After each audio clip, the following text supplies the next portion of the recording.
বন্ধুরা, আমি কিছুদিন ধরে স্বর্গের ভেতরে বন্দি রয়েছি আর আমি পৃথিবীতে যেতে চাই, কিন্তু ওই মণি রয়েছে এই রাজার কাছে। আর আজকে এটা চুরি করে নিয়ে এর পাওয়ার দিয়ে পৃথিবীতে চলে যাব। আরে আমি থাকা অবস্থায় তুই কোনোভাবেই রাজার গায়ে হাত দিতে পারবি না রে।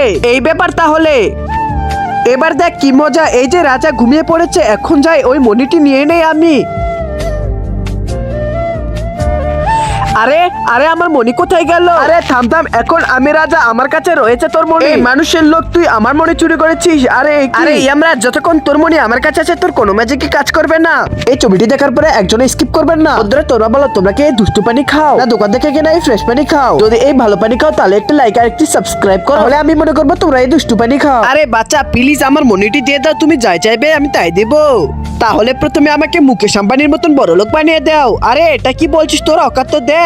আচ্ছা আচ্ছা ঠিক আছে, তাহলে আমাকে মিয়া খলিফার নাম্বারই দিয়ে দাও। আচ্ছা ঠিক আছে, লিখে নাও। ওই যে দেখো শাকিব খান। হা হা, এবার কি করবি? আমি তো মনি পেয়ে গেছি, এবার তোকে কে বাঁচাবে?